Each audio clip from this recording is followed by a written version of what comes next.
Chapter 16. The Scarecrow Takes Time to Think. "It seems to me," began the Scarecrow, when all were again assembled in the throne room, "that the girl Ginger is quite right in claiming to be queen. And if she is right, then I am wrong, and we have no business to be occupying her palace." "But you were the king until she came," said the Wogglebug, strutting up and down with his hands in his pockets. "So it appears to me that she is the interloper instead of you." "Especially as we just conquered her and put her to flight," added the Pumpkinhead, as he raised his hands to turn his face toward the Scarecrow. "Have we really conquered her?" asked the Scarecrow quietly. "Look out of the window and tell me what you see." Tip ran to the window and looked out.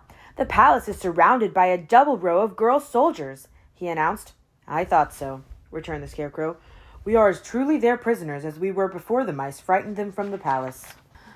"My friend is right," said Nick Chopper, who had been polishing his breast with a bit of chamois leather. "Ginger is still the queen, and we are her prisoners." "But I hope she cannot get at us," exclaimed the Pumpkinhead with a shiver of fear. "She threatened to make tarts of me, you know." "Don't worry," said the Tin Woodman. "It cannot matter greatly. If you stay shut up here, you will spoil in time anyway. A good tart is far more admirable than a decayed intellect." "Very true," agreed the Scarecrow. "Oh dear," moaned Jack, "what an unhappy lot is mine! Why, dear father, did you not make me out of tin, or even out of straw, so that I would keep indefinitely?" "Shucks," returned Tip indignantly. "You ought to be glad that I made you at all." Then he added reflectively, "Everything has to come to an end sometime." "But I beg to remind you," broke in the Wogglebug, who had a distressed look in his bulging round eyes, "that this terrible Queen Ginger suggested making a goulash of me, the only highly magnified and thoroughly educated Wogglebug in the wide, wide world." "I think it was a brilliant idea," remarked the Scarecrow approvingly. "Don't you imagine he would make a better soup?" asked the Tin Woodman, turning toward his friend. "Well, perhaps," acknowledged the Scarecrow. The Wogglebug groaned. "I can see in my mind's eye," said he mournfully, "the goats eating small pieces of my dear comrade, the Tin Woodman, while my soup is being cooked on a bonfire built of sawhorse, and Jack Pumpkinhead's body, and Queen Ginger watches me boil while she feeds the flames with my friend the Scarecrow." This morbid picture cast a gloom over the entire party, making them restless and anxious.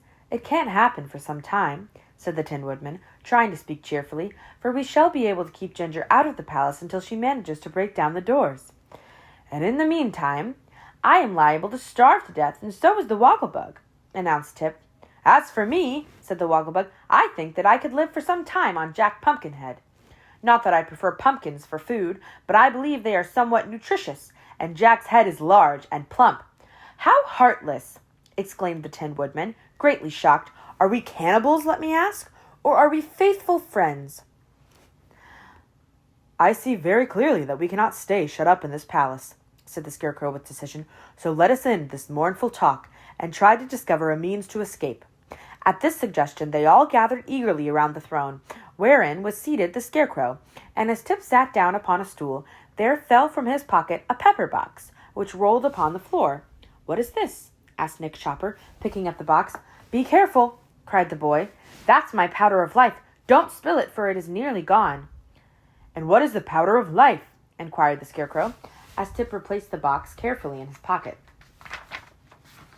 "It's some magical stuff old Mombi got from a crooked sorcerer," exclaimed the boy. "She brought Jack to life with it, and afterward I used it to bring the sawhorse to life.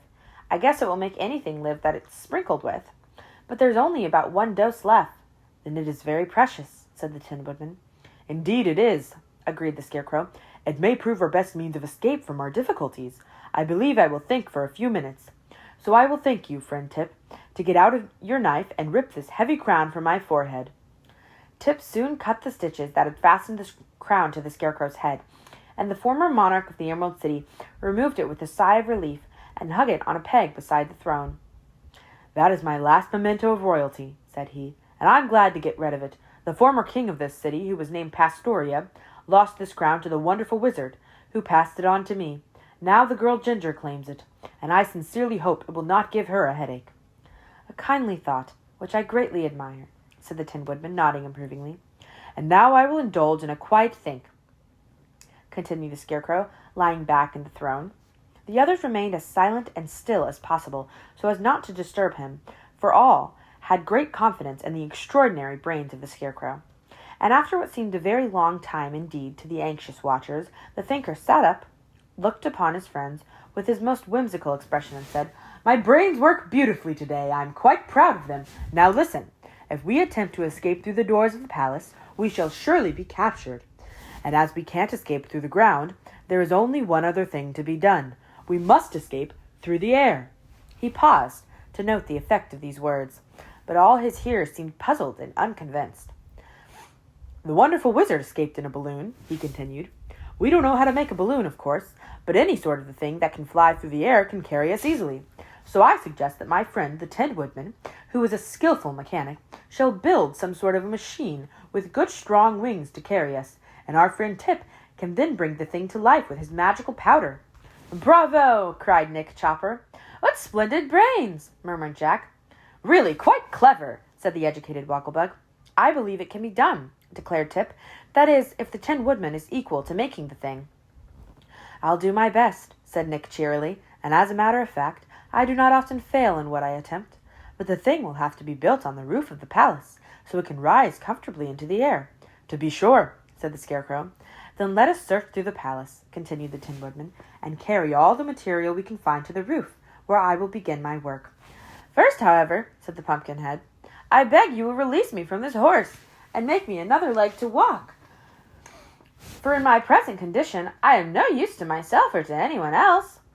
So the Tin Woodman knocked a mahogany center table to pieces with his axe and fitted one of the legs, which was beautifully carved, onto the body of Jack Pumpkinhead, who was very proud of the acquisition. "It seems strange," said he, as he watched the Tin Woodman work, "that my left leg should be the most elegant and substantial part of me." "That proves you are unusual," returned the Scarecrow, "and I am convinced that the only people worthy of consideration in this world are the unusual ones, for the common folks are like the leaves of a tree, and live and die unnoticed." "Spoken like a philosopher!" cried the Wogglebug, as he assisted the Tin Woodman to set Jack upon his feet. "How do you feel now?" asked Tip, watching the Pumpkinhead stump around to try out his new leg. "As good as new," answered Jack joyfully, "and quite ready to assist you all to escape." "Then let us get to work," said the Scarecrow in a business-like tone, so glad to be doing anything that might lead to the end of their captivity. The friends separated to wander over the palace in search of fitting material to use in the construction of their aerial machine.